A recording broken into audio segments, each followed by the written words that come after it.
They poisoned the Duchess and gave her place to another woman, but the woman they buried was still alive. 3 months after everyone was told Duchess Eleanor Vale had died, another woman was wearing her jewels, spending her dowry, and sleeping in her rooms.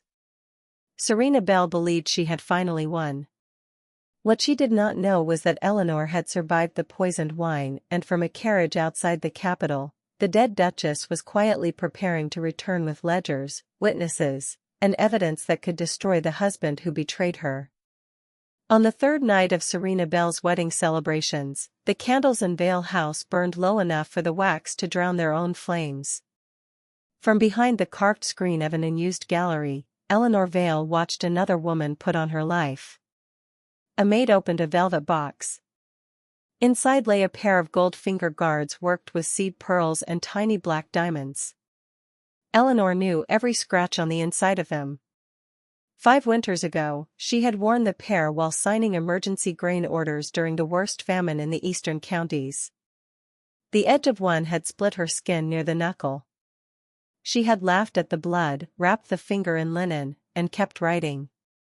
Now a maid slid the same gold over Serena's hand. "Careful," Serena said. "The pearls are old." Eleanor almost smiled. Old. As if age were the most important thing, the pearls had survived. Serena turned toward the mirror. Her gown was ivory and silver, cut in the current court fashion with a square neckline and narrow sleeves. The dress had been paid for from Eleanor's dowry account. So had the musicians downstairs.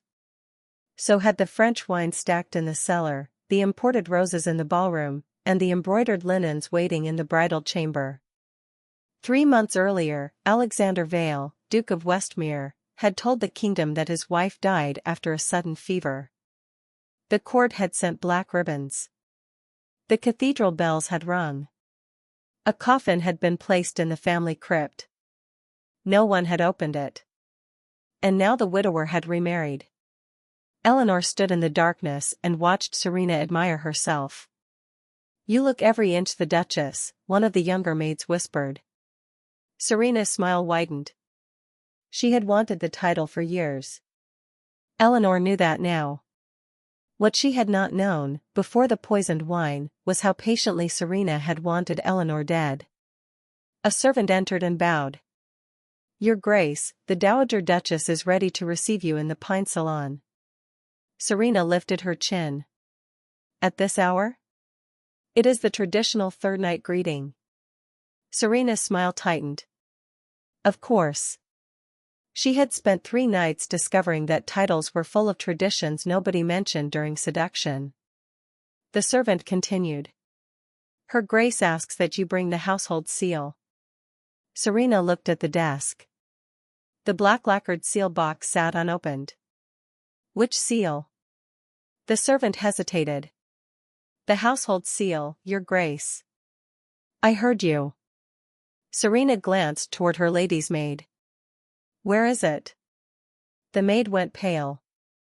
"I thought the steward had it." "The steward said it was in the private office." Serena's eyes hardened. "Then find it." Eleanor knew exactly where the seal was. It had never been in the private office. It was built into the base of the old writing stand in the South Library, behind a panel that opened only if one pressed 3 carved leaves in the correct order. Eleanor had designed the hiding place herself after a cousin of Alexander's forged 2 household orders and almost emptied a grain warehouse. Alexander had mocked her for being cautious. Later, when the forgery was exposed, he called her brilliant. Much later, after her usefulness had become inconvenient, he called her controlling. Words changed according to what a man needed from a woman. Eleanor had learned that too late. She stepped backward as Serena's party moved toward the corridor. No one saw her leave. The dead were easy to ignore. 3 months earlier, Eleanor had been sitting across from Alexander in the same house. Rain had struck the windows. A fire burned in the grate. Serena Bell stood near the sideboard in a green dress, one hand resting lightly on the back of a chair as if she were a guest with nowhere else to put it. Eleanor remembered the wine. dark red, spiced with orange peel. Alexander poured it himself. That was why she drank. She had trusted his hands. For 5 years she had trusted those hands with letters, maps, legal documents, bruised shoulders after long carriage rides, and once, very briefly, her sleeping face. They had not married for love. Not exactly. When Eleanor Ashford became Duchess of Westmere, Alexander was still only the disgraced heir of a family whose debts were larger than its estates. His father had died under suspicion of embezzlement. Alexander inherited a ruined dukedom, 3 lawsuits, 2 hostile cousins, and almost no political allies. Eleanor brought money. But money had been the least valuable part of her dowry. The Ashfords controlled shipping interests along the southern coast. Eleanor understood tariffs, contracts, estate law, and which ministers could be persuaded by logic and which required humiliation before they remembered reason. She rebuilt Westmere's accounts. She exposed a steward stealing from tenant farms. She negotiated a grain contract that saved the northern villages during a frozen spring. She sat through dinners with men who treated her intelligence like a party trick and then used their own assumptions against them before dessert. Alexander rose. At first, he rose with her. He listened. He asked questions. He laughed when she corrected him. There were nights in their second year when they worked side by side until dawn, sharing cold coffee and ink-stained pages. Once he fell asleep in the library chair. Eleanor covered him with a blanket. When he woke, he caught her hand. "Don't ever leave me alone with this place," he said. She believed him. Power arrived slowly. Then all at once. A seat on the royal council. A military command. A restored family title. An invitation into rooms that had once closed their doors when Alexander Vale entered. With each victory, he needed Eleanor less. Or perhaps he needed to believe he needed her less. Serena appeared during the 4th year of their marriage. She was the daughter of a court judge and the widow of a cavalry officer who had died before their first anniversary. She was charming, sympathetic, and skilled at making powerful men feel more intelligent after speaking to her. Eleanor did not dislike her at first. That became important later. People preferred betrayals to begin with obvious villains. Real betrayals often began with someone you invited to tea. Serena listened to Alexander complain about the pressure of the council. She laughed at his jokes when Eleanor was too tired to perform appreciation. She told him Eleanor worried too much. She said a duke should not have to explain every expense to his wife. She told him that Eleanor's management of the estates made him look weak. Never directly. Never crudely. Serena understood that the most effective poison was often administered in compliments. You are generous to let her take so much responsibility. You are patient with a woman who clearly finds it difficult to surrender control. Everyone admires the Duchess, of course. Though sometimes I wonder whether they admire her more than they respect you. Alexander began to change. Not enough for Eleanor to identify one day as the beginning. He stopped showing her council letters. He moved money without telling her. He invited Serena to private dinners on the excuse that she understood military families. When Eleanor objected, Alexander looked wounded. "Do you hear yourself?" "I hear myself asking why another woman is included in conversations about my household." "Serena is a friend." "To you." "To us." "No." That single word became a battle. By winter, they were speaking through servants.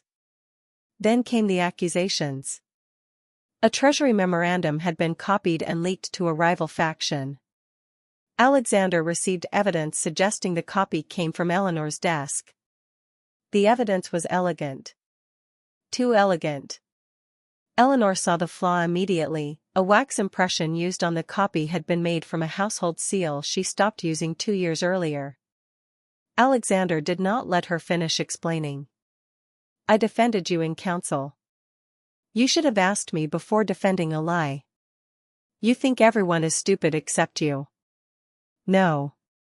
I think the person who forged this expected you to be angry enough not to look closely. His face changed. Eleanor knew she had said the wrong thing. Not because it was untrue. Because Alexander had become a man who preferred injury to correction. Serena stood at the window that night. She said nothing. That silence told Eleanor everything. 2 days later Alexander poured the wine. He said he wanted peace. Eleanor wanted it too. That was her last mistake. The first swallow tasted of clove. The second tasted bitter. By the time Eleanor looked at the glass, her fingers were numb. She remembered Alexander standing. Not shocked. Not frightened. Standing. Waiting. Serena came closer. Eleanor tried to speak. No sound came. The room tilted. Alexander caught the glass before it hit the carpet. Later, Eleanor would remember that detail more clearly than anything else. He saved the carpet. Not his wife. She woke in darkness. Mud pressed against her cheek. Rain ran into her mouth. For several seconds she believed she was buried. Then someone whispered, "Don't move." Eleanor opened her eyes. Captain Marcus Reed knelt beside her in the abandoned coach house beyond the city walls. He had served Eleanor's father before joining Alexander's household after the marriage. Marcus held a lantern low. "You are alive because Martha switched half the wine before they gave it to you." Martha. Eleanor's dressing maid. Eleanor tried to sit. Pain tore through her stomach. Marcus steadied her. Slowly. Alexander. Her voice barely existed. Marcus looked away. That was answer enough. They put you in a carriage after midnight. A physician signed a death statement. The coffin goes to the crypt tomorrow. Eleanor closed her eyes. What is in it? Sandbags. She laughed. The sound became a cough. Marcus watched her carefully. I can take you south. Your brother's people are waiting. Eleanor thought of the house. The accounts. The staff. The evidence on Alexander's desk. Serena. No. Marcus frowned. No? Not south. You nearly died. Yes. Then perhaps survival should be the plan. Eleanor looked at him. Survival is the first part of the plan. That was how the dead Duchess began her second life. For 6 weeks, Eleanor remained at an Ashford hunting lodge outside the capital. The building had not been used in years. Dust covered the mantel. Mice had conquered one pantry. Rain leaked through the west roof. It was still more honest than Vale House. Martha brought clothes. Marcus brought news. Alexander announced Eleanor's death 3 days after the poisoning. The official cause was a sudden illness. The funeral took place without public viewing because the Duke was overcome by grief. Serena moved into Vale House 2 weeks later. At first the court pretended to be shocked. Then invitations resumed. Power had excellent manners around murder when murder was properly dressed. Eleanor healed. Slowly. The poison left weakness in her hands for almost a month. Some mornings she could not hold a cup. That frightened her more than death had. Her hands were how she worked. She forced herself to write 1 line at a time. Then 1 page. Then 10. Marcus brought ledgers from safe locations Eleanor had established years earlier. She had always kept duplicate records. Alexander once called the practice obsessive. Now it would destroy him. Westmere's military accounts revealed payments to 3 companies that did not exist. Those companies had purchased weapons. The weapons had gone north, but not to the king's army. They had gone to Lord Harrow, a provincial commander quietly building private loyalty among disaffected officers. Alexander had told Eleanor the transfers were emergency frontier spending. She believed him because she signed only the administrative cover sheets, never the procurement orders. After she began questioning the discrepancies, Serena accused her of leaking treasury documents. Then came the wine. Eleanor spread the pages across the hunting lodge table. Marcus stood opposite her. "This is treason." "Not yet." He stared. "Funding private troops against the crown is generally considered treason. Only if we can prove Alexander knew where the weapons went." "You think he didn't?" "I think what I can prove matters more than what I think." That sentence became the law of her revenge. Not anger. Proof. Not humiliation. Sequence. Not reclaiming a husband. Removing a threat. Eleanor had no interest in returning to Vale House to ask why Alexander betrayed her. She knew why. Because he could. Because Serena gave him a version of himself that required no accountability.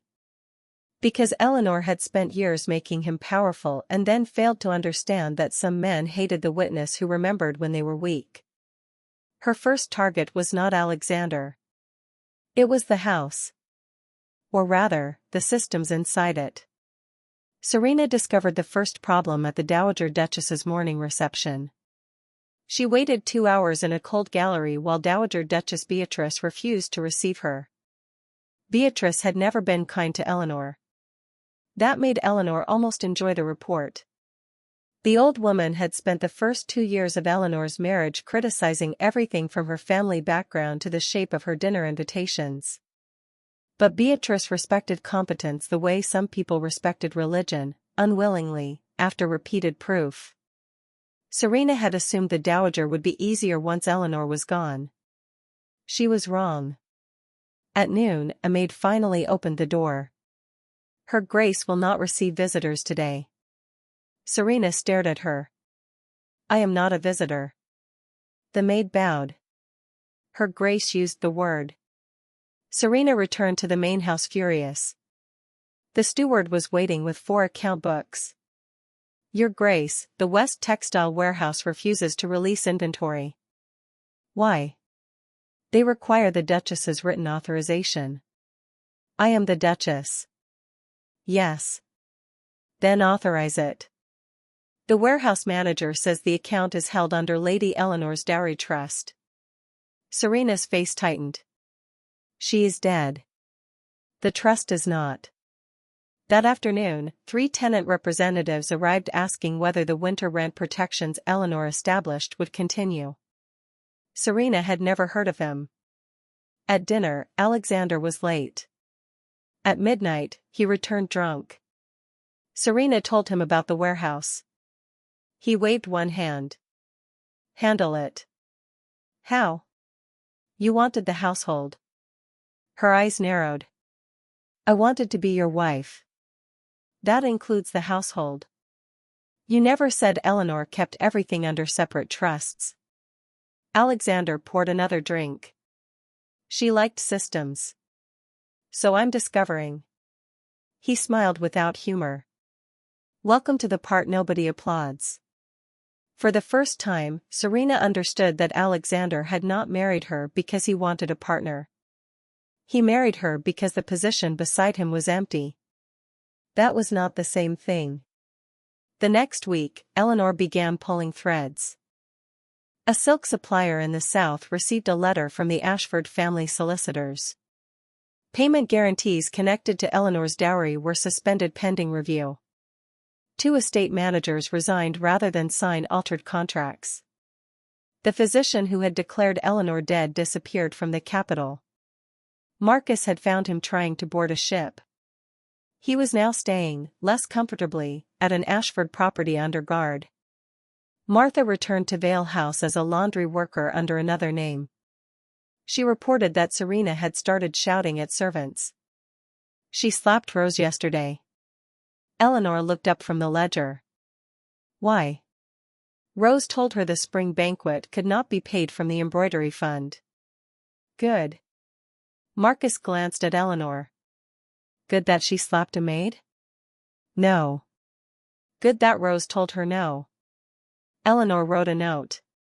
Move Rose's mother to the Ashford cottage before Serena decides to punish the family. Marcus smiled faintly. You built escape routes for servants. I built options. Is there a difference? There is when you're the person who needs one. Eleanor knew that now better than anyone. Meanwhile, Serena began discovering Alexander. Not the man who whispered to her at court. Not the man who told her Eleanor had made his life unbearable. The man beneath that story. He expected dinner waiting. He expected her to understand political conversations he refused to explain. He resented questions about money. He disappeared for nights and called her suspicious when she asked where he had been. When she reminded him that he once complained Eleanor controlled him, he laughed. Eleanor knew how the accounts worked. The comparison landed like a slap. You told me she made you miserable. She did. Then why does every sentence end with what Eleanor knew? Alexander's face hardened. Do not start. Serena went silent. That night she stood in Eleanor's old dressing room and stared at the gold finger guards. For the first time they looked less like jewelry. More like shackles someone had polished. Before Serena ever sent the note asking whether Eleanor was alive, she spent 3 miserable weeks trying to prove she could run Vale House better than the woman she had replaced. The effort nearly broke her. Every morning began with petitions. The kitchen needed approval to replace cracked copper pots. The stable master wanted permission to sell 3 aging horses before winter feed prices rose. 2 tenant families requested temporary rent relief after a barn fire.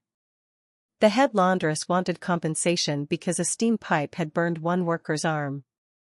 A distant cousin of Alexander's arrived demanding a loan on the strength of a promise he claimed the old duke once made. Serena believed a duchess gave orders. She learned that a duchess mostly decided which problem would become worse because there was never enough money, time, or patience to solve everything at once. Eleanor's old notes appeared everywhere. In the margin of a grain contract. Do not use Hollis freight after first snow. Drivers cut through the North Road and lose wagons. On a list of servants' wages. Rose supports 2 younger sisters. If she asks for an advance, give it quietly. On the back of a dinner seating chart. Lord Fenwick cannot sit beside Minister Ames unless you want both men drunk before soup. Serena found herself reading the notes before making decisions. At first she resented them. Then she depended on them. One rainy morning, a messenger arrived from the western farm saying the river had flooded 3 fields. Serena called the steward. What did Eleanor do when this happened? The man hesitated. Your Grace? You heard me. She sent seed credit before the tenants asked, postponed rent, and paid laborers from the winter road fund. Why the road fund? Because if the farms failed, there would be no produce to take down the road. Serena sat very still. Do that. The steward did not move. What? Lady Eleanor also personally guaranteed the credit through Ashford Shipping. Serena's jaw tightened. I don't control Ashford Shipping. No, Your Grace. The limits of the title were becoming embarrassing. That afternoon Alexander came home and found Serena reviewing tenant maps. He laughed. You've become her. Serena looked up. What does that mean? Buried in paper. Worried about farmers who would survive without your attention. 3 fields are underwater. They have survived floods before. Because Eleanor arranged credit. His expression changed. Serena saw it. He hated hearing the truth in Eleanor's name. She made everything more complicated than necessary. Then why does everything fall apart when I stop following her system? Alexander walked to the sideboard. Because she trained everyone to depend on her. Serena closed the ledger. Is that what you believe? It is what happened. Or she noticed nobody else was doing the work. Alexander poured whiskey. You sound sentimental. I sound tired. Then sleep. He dismissed her with the same casual cruelty he once described as something Eleanor did to him. Serena stared. What? He looked over. You wanted something? No. That night she understood a fact Eleanor had learned years earlier. Alexander heard women best when they agreed with him. The next day the Dowager Duchess summoned Serena. Beatrice sat beside a cold fireplace wrapped in black wool, although Eleanor's mourning period had technically ended with Alexander's remarriage. Serena bowed. You asked for me. Beatrice looked at her dress. That was Eleanor's color. Serena went still. It is blue. It was her blue. I wasn't aware colors were inherited. Very little is inherited honestly in this house. Serena forced a smile. Is there something you need? Yes. Stop changing the pension list. I removed 4 names who no longer work here. They are widows of men who died in Westmere service. I cannot pay people forever because their husbands once worked for the family. Beatrice's stare sharpened. Eleanor could. Eleanor had Ashford money. Eleanor had judgment. Serena's face burned. I am not Eleanor. No. The old woman's answer was immediate. For once, we agree. Serena turned toward the door. Beatrice said, Do you know why I disliked her? Serena stopped. I assumed because she was not born high enough. That was the excuse. Serena turned back. Beatrice looked at the fire grate. The truth was uglier. My son listened to her. Serena said nothing. I spent years teaching Alexander that our family name made him important. Then he married a woman who made him effective. I resented the difference. Beatrice's mouth tightened. When he stopped listening to her, I should have been relieved. Instead, I was frightened. Why? Because I finally understood she had not taken power from him. She had been preventing him from destroying himself with it. Serena felt cold. Beatrice looked up. You believe you won something. The words landed without volume. You did not. Serena left without answering. That evening she opened a locked cabinet in Eleanor's old office. The key had been hidden behind a false panel in the desk. Serena had discovered it because one of Eleanor's notes mentioned replacing the hinge. Inside were household copies of correspondence. Nothing treasonous. Nothing dramatic. Letters about school fees for servants' children. Petitions from tenants. Receipts for medicine. One bundle was tied with green ribbon. Serena opened it. They were letters from Alexander.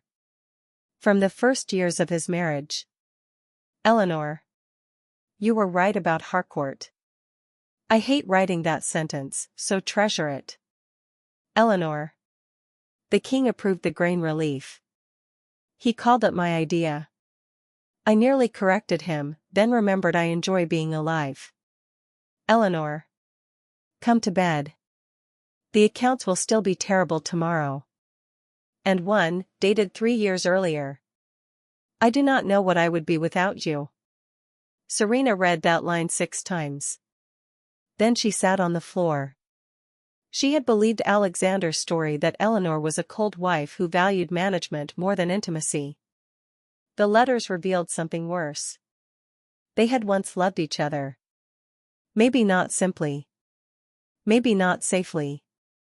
But enough that Alexander's later hatred could not be explained by absence of feeling. Serena began to understand that sometimes resentment grew not where love had never existed, but where one person could no longer tolerate what love required them to admit about themselves. She returned the letters. Except one. The one that said, "I do not know what I would be without you." She carried it in her pocket for 2 days. Then burned it. Not to protect Alexander. To stop herself from rereading proof that she had not stolen a loveless marriage. She had helped destroy a living one. At the hunting lodge, Eleanor was learning to walk long distances again. The poison had damaged more than her stomach. Her balance failed when she was tired. Her left hand sometimes trembled. A physician loyal to the Ashfords warned that recovery could take months. Eleanor hated him for being correct. Each morning she walked from the lodge to the stone bridge half a mile away. The first day she made it only to the old oak. The second day, 10 steps farther. Marcus followed at a distance. On the 7th day Eleanor turned. "If you continue hovering, I will throw something. You are not strong enough." "An excellent reason to stop provoking me." Marcus smiled. "You missed." She looked down. A stone lay near her boot. "I wasn't aiming." Of course. The humor mattered. Without it, recovery became too much like waiting. Eleanor had spent enough of her life waiting to be useful again. Martha arrived twice a week from the city. On one visit she brought Eleanor's old hairbrush. Eleanor stared at it. "What am I supposed to do with this?" Martha shrugged. "You complained the lodge brush pulls. I nearly died and you smuggled out a hairbrush. You also complained about the sheets." "I did not. You said they felt like military canvas." "That was an observation." Martha set down a bundle. "New sheets." Eleanor laughed until her stomach hurt. Then she cried. Martha sat beside her without asking why. "I keep thinking I should be grateful," Eleanor said. "For what?" "Being alive." "You can be grateful and furious." "That seems greedy." "Then be greedy." Eleanor wiped her face. "I was so sure I would never become one of those women who disappeared inside a marriage." Martha waited. "I kept my accounts. My name. My family's trusts. I worked. I advised ministers. I thought independence meant I was safe." "You were safer than you would have been without those things." "Not safe enough." "No one is." Eleanor looked at her. Martha continued. "Your mistake was not loving him." Eleanor flinched. "Wasn't it?" "No. Your mistake was thinking competence could protect you from betrayal." Eleanor went silent.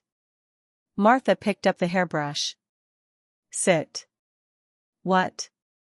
"Your hair is a disaster." Eleanor laughed again. The next morning she reached the stone bridge. Marcus stood beside her. She rested both hands on the cold railing and looked at the river. "I used to think revenge would feel hot." "What does it feel like?" "Administrative." Marcus laughed. "I suppose that is very you." Eleanor looked toward the capital, invisible beyond the hills. "I want him to know I survived." "He will." "No. I mean before the arrest." Marcus's smile disappeared. "Why?" "Because I want to see his face." "That sounds hot." "Perhaps I have layers." He leaned against the bridge. "Do you want him back?" Eleanor turned so sharply she almost lost her balance. Marcus caught her elbow. "That answer seems clear." "Why would you ask me that?" "Because hatred is not the opposite of attachment." Eleanor pulled her arm free. "I know."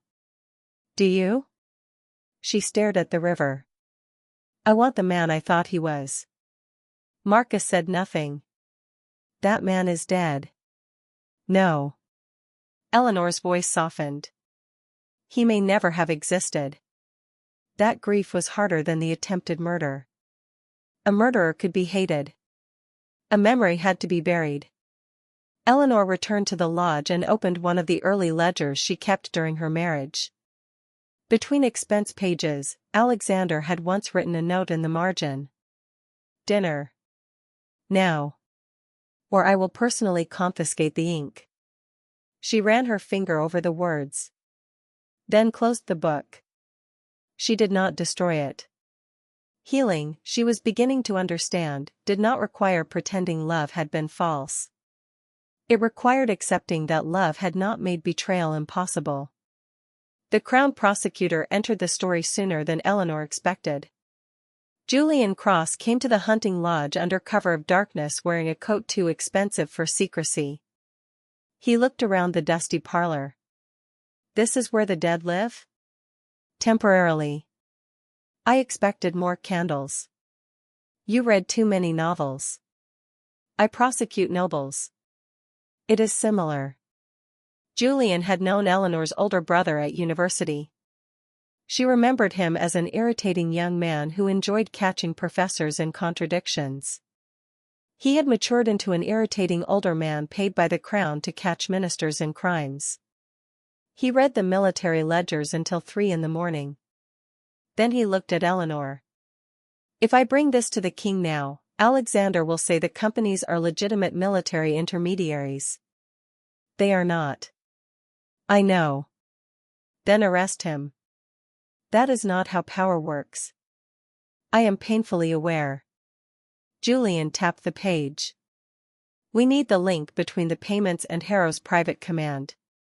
A letter. A witness. An order. Marcus is tracing couriers. Good. Julian looked at her carefully. Are you prepared for this to become public? I was declared dead in public. That is not an answer. Eleanor leaned back. What are you asking? Whether you understand that the court will discuss your marriage before it discusses his treason. Her face hardened. They will ask whether you were difficult. Whether you were cold. Whether he had reason to fear you. Whether Serena seduced him. Whether you drove him to desperation. Eleanor stared. Julian continued. They will make attempted murder into a marriage story because marriage stories are easier to gossip about than military corruption. I know how court works. Knowing and enduring are different skills. Eleanor's left hand trembled. She placed it under the table. Julian noticed. He was polite enough not to look twice. I will endure. Why? The question surprised her. For justice. That is a lawyer's answer. She almost smiled. For myself.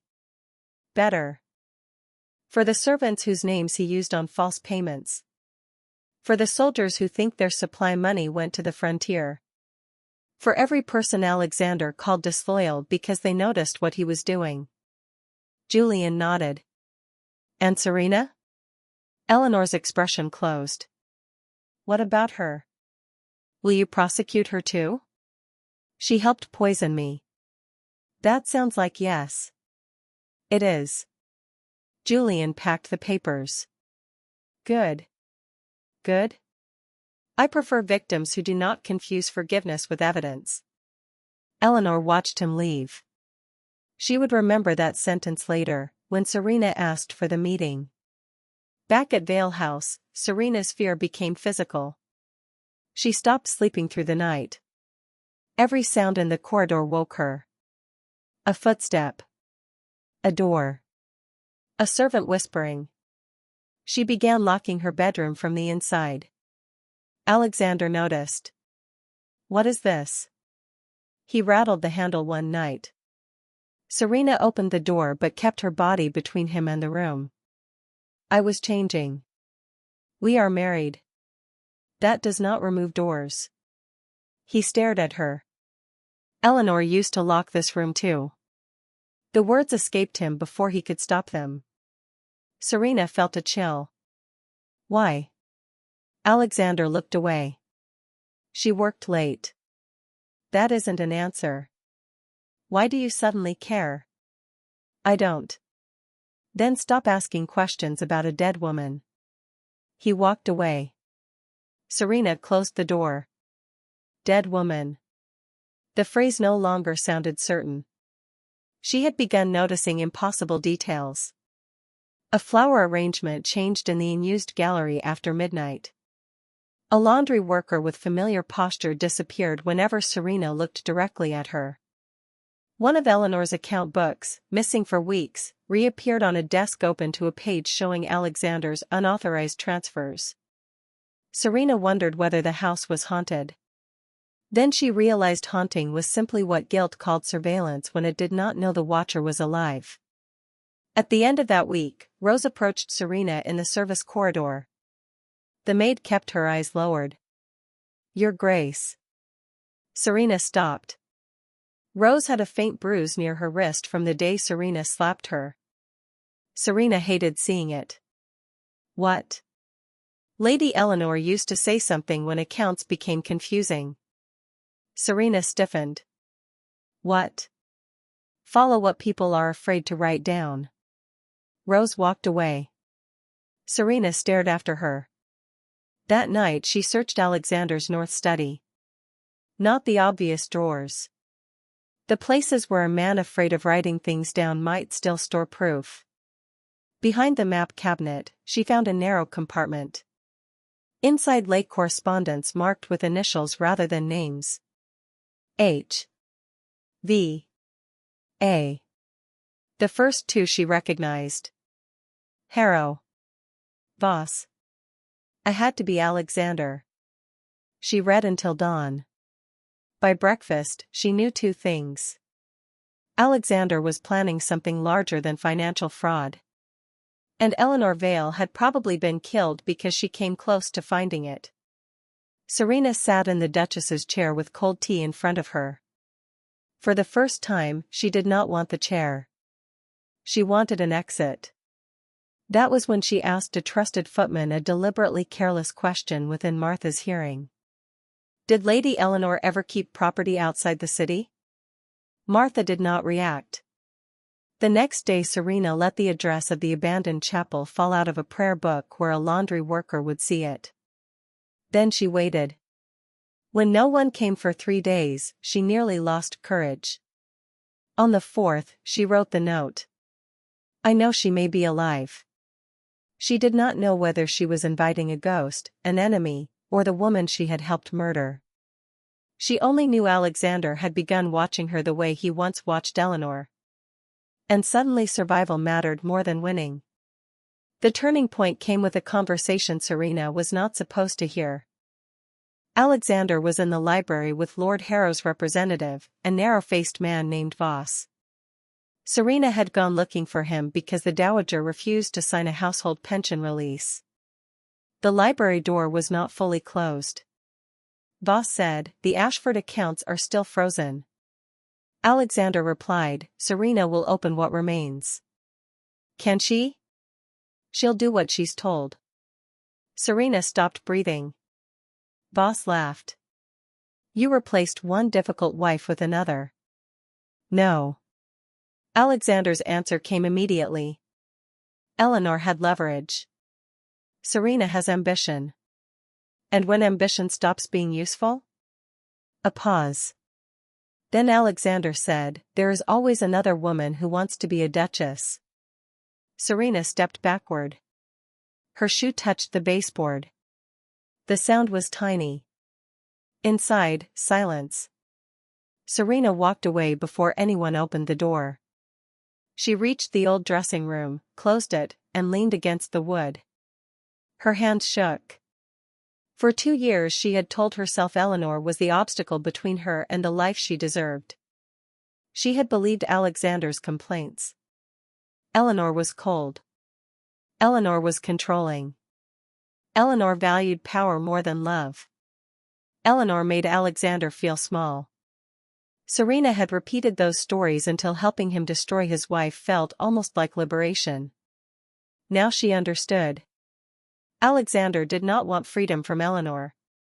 He wanted freedom from being answerable to anyone. Serena walked to the mirror. The Duchess in the glass looked pale. She raised one hand and slowly removed the gold finger guard. A tiny scratch showed on the inside. Eleanor's scratch. Serena stared at it. The dead woman had left marks everywhere.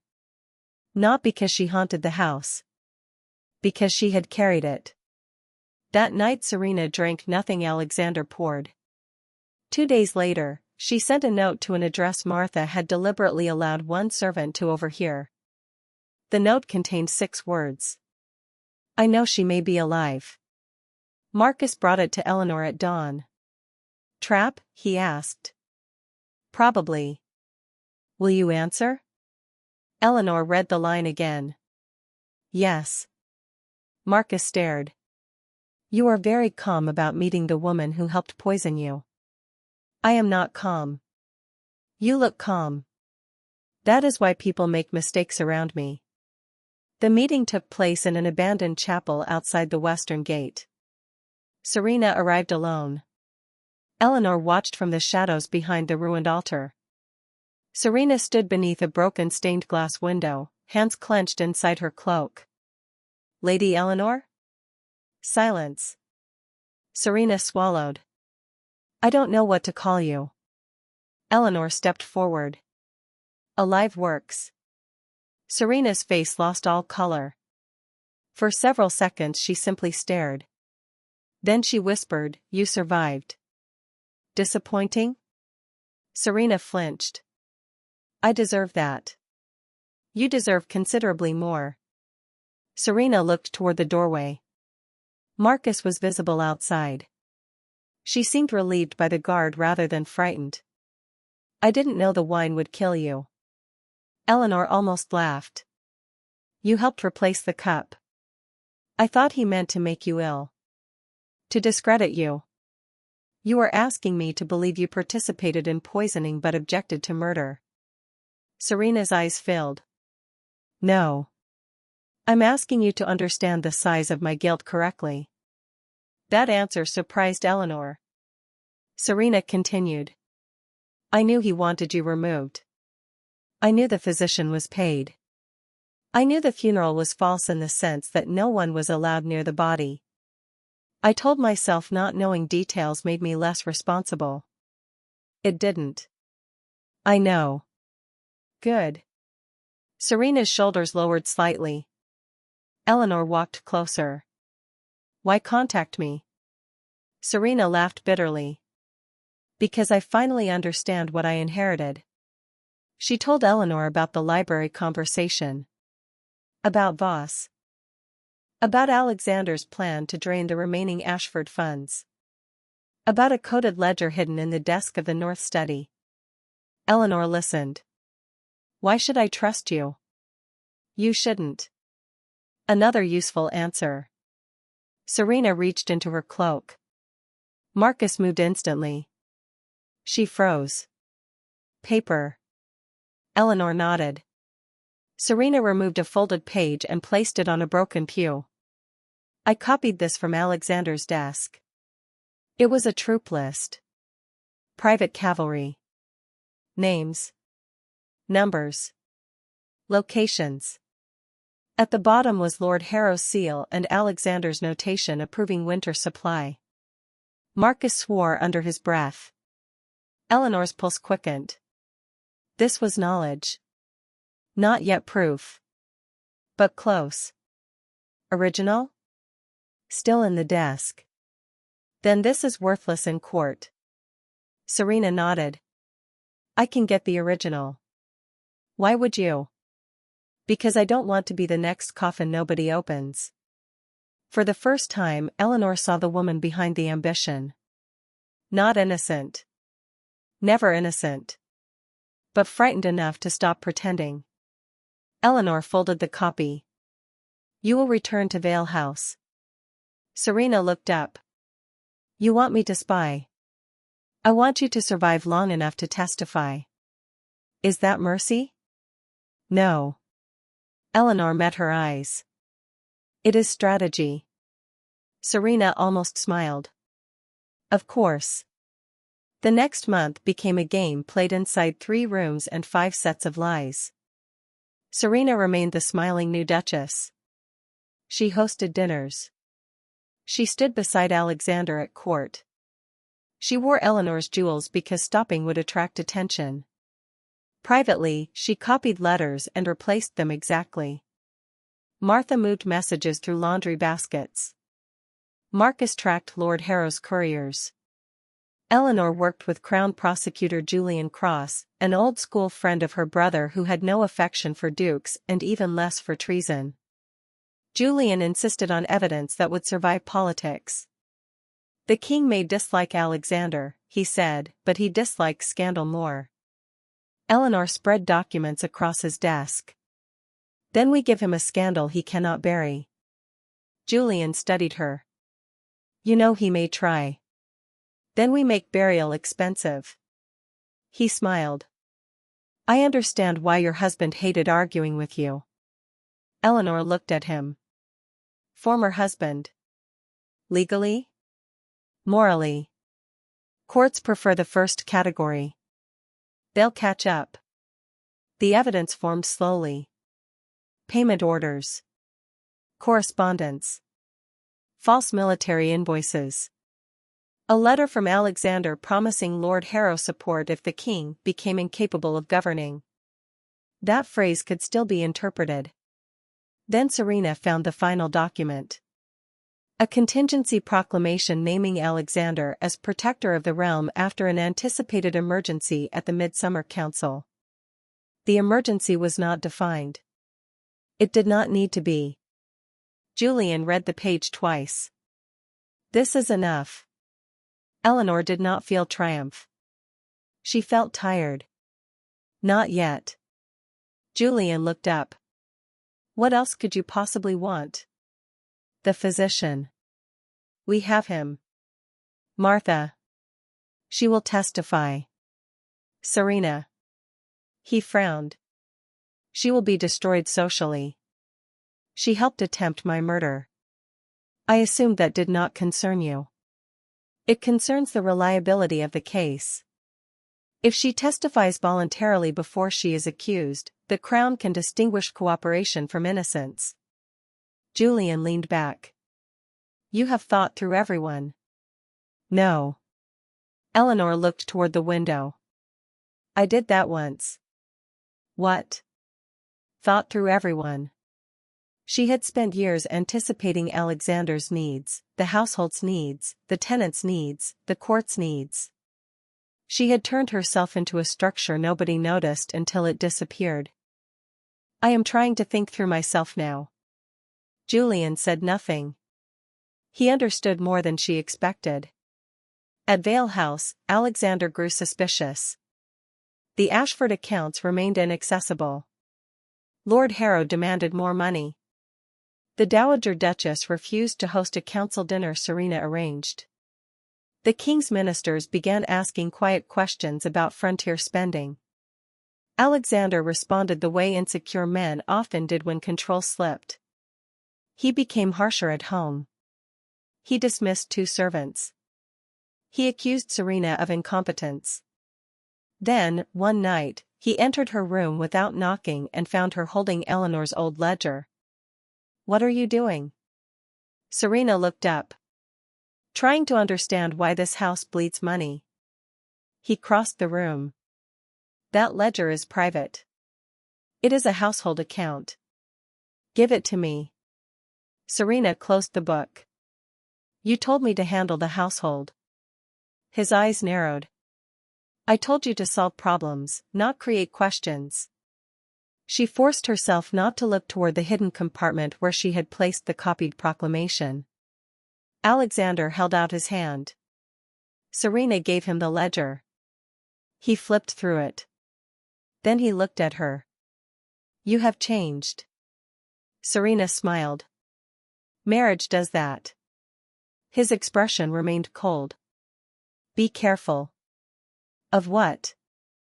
Thinking this title makes you important. He left. Serena sat still until she could no longer hear his footsteps. Then she vomited into the wash basin. The midsummer council opened under a white sky. Carriages crowded the palace square. Banners hung from every window. Alexander arrived wearing the blue sash of his military command. Serena sat beside him in the carriage. She wore one of Eleanor's black pearl necklaces. "You look pale," Alexander said. "Bad sleep. Do not embarrass me today." Serena turned toward the window.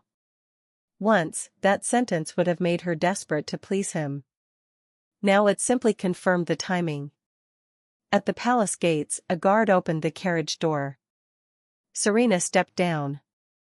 Alexander followed. Then the guard said, "Your Grace, the king requests you enter by the west corridor." Alexander paused. "Why?" "Council security." His hand moved toward his sword. Serena walked forward without looking back. Inside the great council chamber, ministers filled the benches. The king sat beneath the carved royal crest. Julian Cross stood near the prosecution table. Alexander stopped. He saw Julian. Then he saw Marcus. Then he saw Martha. His face changed. Finally, the side doors opened. Eleanor entered. The chamber broke into noise. A woman gasped. Someone dropped a folder. The Dowager Duchess stood so quickly her chair struck the wall. Alexander did not move. For one impossible second, he looked exactly like the young man Eleanor married 5 years ago. Terrified. Uncertain. Human. Then the mask returned. "This is absurd." Eleanor walked to the center of the chamber. She wore no jewels. No ducal colors. Only a dark gray gown and the Ashford signet on one hand. The king stared. "Lady Eleanor." "Your Majesty. We were told you were dead." "So was I." A ripple of laughter moved through the room and died immediately. Alexander found his voice. "This woman is an impostor." Eleanor turned toward him. He flinched. Tiny.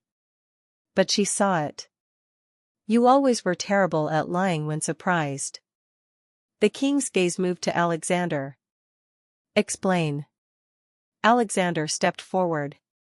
"Your Majesty, this is a political attack. My wife died. There was a funeral. A physician confirmed dash." "The physician is here," Julian said. 2 guards brought Dr. Pell into the chamber. The man's face was gray. Alexander stopped speaking. Julian began. Documents were presented one by one. The false death certificate. The physician's payment. Martha's testimony about the poison. Marcus's account of recovering Eleanor from the abandoned coach house. Then the military ledgers. Payment companies. Weapons transfers. Lord Harrow's letters. Alexander tried to interrupt. The king silenced him. Serena sat at the edge of the chamber. No one had yet called her. Eleanor looked at her. Serena stood. The room turned. She walked to the witness table. "I am Serena Belvale." Her voice shook. She corrected herself. "Serena Bell." Alexander stared at her. "What are you doing?" Serena looked at him. "For the first time since I met you, something honest." She testified. About the forged Treasury memorandum. About the plan to make Eleanor ill. About the wine. She admitted her role. No one spared her. Eleanor had promised no rescue from consequence. Serena described Alexander's conversations with Voss. Then she produced the original proclamation. Alexander's face emptied. The king read it. Silence spread across the chamber. The words "protector of the realm" looked very different in the king's hand. "Your Grace," the king said quietly, "when exactly did you expect me to become incapable of governing?" Alexander's mouth opened. No answer came. Lord Harrow was arrested before sunset. Alexander was stripped of military authority before midnight. The title of Duke of Westmere was suspended pending judgment. The palace seized the private weapons accounts. Vale House was placed under Crown administration. The court exploded with rumors. Eleanor did not return home. That surprised everyone. For weeks, society had assumed the dead Duchess wanted revenge because she wanted her place back. They misunderstood. When the king offered to restore her as Duchess of Westmere while the marriage annulment proceeded, Eleanor declined the residence. "I will retain legal claims to my dowry and properties," she said. Nothing more. The king studied her. "You built much of that house." "Yes." "Does it not belong to you?" Eleanor thought of the gold finger guards. The hidden seal. The ledgers. The years. No. She smiled faintly. "I belonged to it for too long." The annulment took 4 months. Alexander stood trial for conspiracy, attempted murder, fraudulent military expenditure, and falsifying a death record. His defense tried to blame Serena. Then Eleanor. Then Lord Harrow. Each attempt made him look smaller. At sentencing, Eleanor attended only because Julian advised it. Alexander asked to speak to her. She almost refused. Then she decided curiosity was not weakness. They met in a guarded chamber beneath the courthouse. Alexander looked older. Prison gray did not suit a man who once believed clothing could make authority permanent. He stared at Eleanor. "I thought you were dead." "I know." "No." His voice broke. "You don't understand. I lived with it." She looked at him. 3 months. What? You lived with it for 3 months. He closed his eyes. "I regretted it." "When?" "The moment it happened." "You watched." "I was afraid." "Of me?" "Of what you knew." The honesty was late. Still, Eleanor appreciated it more than another lie. Alexander gripped the edge of the table. "Serena told me you planned to expose the military accounts." "I did." "You would have destroyed me." "I would have stopped you." "Same thing." Eleanor almost smiled. There it was. The entire marriage in 2 words. "You still believe consequences are something other people do to you." Alexander looked away. "I loved you." Eleanor felt no shock. No comfort. Only sadness. "Perhaps." His eyes snapped back. "You don't believe me?" "I believe you loved being known by me until being known became dangerous." He went still. Eleanor stood. "You asked me once not to leave you alone with that house." His face changed. He remembered. "I should have listened to what the sentence actually meant." "Eleanor." She moved toward the door. "If I had chosen you over the council dash." "No." She turned. "Do not rewrite this into a romance you lost because of ambition." "You poisoned me." His face crumpled. It was the first time she had seen him without defense. She did not enjoy it. That surprised her. Revenge had kept her alive. But revenge was not a home. She left. Serena received a reduced sentence for cooperation. Not freedom. Eleanor had insisted on that. Serena spent 18 months under house confinement at a remote family estate and forfeited all claims connected to the Vale marriage. Before she left the capital, she requested one meeting. Eleanor agreed. They sat in a small garden behind the prosecutor's offices. Autumn leaves moved across the path. Serena looked thinner. "I used to hate you." "I noticed." Serena gave a weak laugh. "I thought you had everything." "So did many people." I thought if Alexander chose me, it meant I was better. Eleanor watched a leaf catch against the fountain edge. Did it? No. Serena looked down. It meant I was useful in a different way. Eleanor said nothing. Serena continued. I am sorry. Eleanor had imagined this apology while recovering. In those fantasies, she always had a perfect response. Something sharp. Something memorable. Now she simply felt tired. I believe you are sorry. Serena looked up hopefully. Eleanor added, that is not the same as forgiveness. The hope faded. I know. Do you? I am learning. Eleanor nodded. That was enough. As Serena stood to leave, she placed a velvet box on the bench.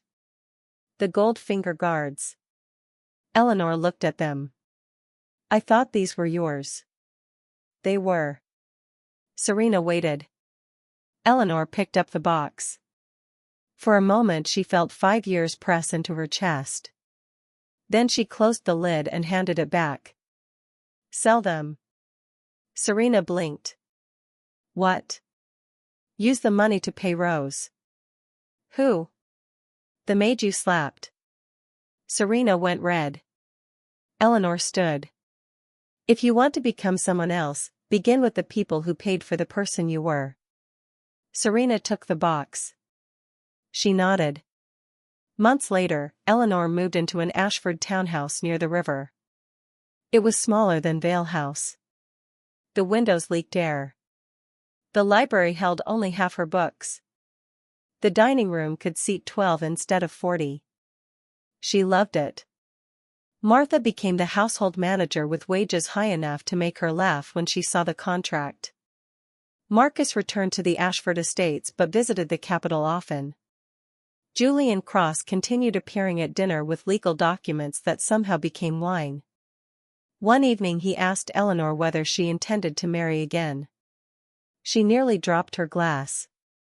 Is that a proposal? God, no. Good. I am asking because court society has made it a public emergency. Then court society may continue suffering. Julian smiled. You seem happier. Eleanor looked around the room. The table was cluttered. Martha had left a basket of mending on one chair. Marcus's muddy gloves were on the windowsill despite repeated instructions. Nothing was perfect. Nothing depended on her pretending perfection with safety. I am. Do you miss it? Vale House? The power. Eleanor thought. I miss being useful at that scale. That can be arranged. She looked at him. Julian placed a folder on the table. The Crown was establishing an independent commission to audit military procurement. They wanted Eleanor to lead it. She laughed. They do realize I am the reason half the council hasn't slept properly in 6 months. That is considered a qualification. Eleanor opened the folder. For years, her intelligence had been treated as valuable only when it served her husband's rise. Now it could belong to her. She accepted. The commission uncovered theft in 3 provinces and reorganized the supply system before the next winter. Newspapers praised Lady Eleanor Ashford. Not Duchess Vale. Not widow. Not victim. Her own name. The first time she saw it printed above an article, she touched the page. Martha noticed. You all right? Eleanor smiled. Yes. You're staring. I know. Should I frame it? Absolutely not. Martha framed it. A year after the trial, Eleanor returned to Vale House once. Only once. The Crown had ordered the property sold to settle debts and fines. Eleanor was entitled to remove items purchased from her dowry. She took the Southern ledgers. Her mother's portrait. 3 boxes of books. A walnut writing desk. Nothing else. In the old bedroom, dust covered the furniture. The black pearl necklace lay in an inventory box. Serena had left it. Eleanor did too. She walked through the pine salon where Beatrice once kept her waiting. The Dowager Duchess had moved to her sister's country estate after Alexander's arrest. Before leaving, Beatrice sent Eleanor one note. "I was unkind to you because I knew my son needed you and hated that he did. That was cowardice disguised as tradition. I am sorry." Eleanor kept the note. Not because it healed anything. Because truth, even late, deserved a place in the record. She reached the gallery where she had watched Serena put on the gold finger guards. The memory felt distant. A scene from another woman's life. Marcus stood in the doorway. "Ready?" Eleanor looked around. Yes. Outside, workers were removing the veil crest from the front gate. One of them struggled with a rusted bolt. Eleanor almost went to help. Then she stopped herself. Not every problem was hers. She walked down the steps. At the carriage, Julian waited with an impatient expression. "You are late. You came voluntarily. I regret it." "You regret most things before dinner." Marcus laughed. Eleanor climbed into the carriage. As they pulled away, she did not look back. That evening, a spring storm moved over the capital. Rain struck the townhouse windows.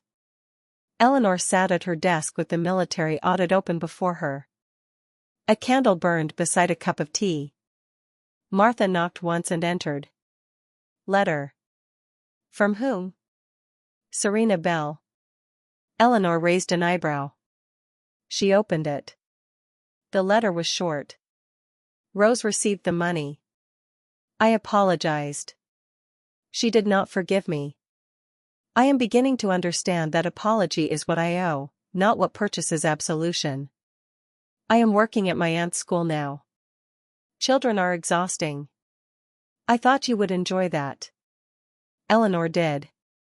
She laughed. Martha leaned closer. "Good news?" "Complicated news. The best kind." Eleanor folded the letter. She did not write back that night. Perhaps she would later. Perhaps not. The choice felt peaceful. Near midnight, Eleanor closed the audit. She moved to the window. The Capitol below was wet and bright. Somewhere beyond the rooftop stood Vale House, no longer a ducal seat, no longer a prison dressed as prestige. For years, Eleanor believed the cruelest thing Alexander did was try to kill her. She eventually understood that the poison was only the clearest act. The deeper betrayal had been teaching her to measure her worth by how much of herself she could spend keeping his world standing. Serena made the same mistake from the opposite direction. She believed taking Eleanor's place meant taking Eleanor's value. Instead, she inherited the labor, the scrutiny, the debts, the danger, and the husband who needed women only as long as they served the story he wanted to tell about himself. The title had never been the prize. That was the final trick. The prize was the moment both women stopped competing for it. Eleanor opened the window. Rain-cooled air moved into the room. On her desk sat the Ashford seal. Her name. Her work. Her future. No man's household hidden inside it. She remembered standing in the dark gallery watching Serena wear her jewelry. At the time, Eleanor had thought the revenge would be watching Serena discover the nightmare. She had been wrong. The revenge was larger. Alexander lost his power. Serena lost the fantasy. The court lost the ability to call Eleanor dead simply because her husband wanted her erased. And Eleanor lost the need to return. That was freedom. Not getting the house back. Not winning the title. Not hearing apologies. Walking away from a place that once defined her and discovering the world did not end at its gate. The next morning, Eleanor's commission met at 9. 3 generals complained about new disclosure rules. A minister argued that women did not understand battlefield logistics. Eleanor let him finish. Then she opened a ledger proving he had overpaid a supplier by 40,000 crowns. The room went silent. Julian, seated near the wall, covered a smile. Eleanor looked around the table. "Shall we continue?" They continued. By noon, 2 contracts were suspended. By evening, another official requested early retirement. Martha read the news at dinner and raised her glass. "To the dead Duchess." Eleanor frowned. "I am trying very hard to stop being called that." Marcus raised his glass too. "To the extremely inconvenient living woman, then." Julian joined them. Eleanor considered. "Better." They drank. Outside, the city bells marked the hour. No funeral bells. No wedding bells. Just time moving forward. And for Eleanor Ashford, that was more than enough.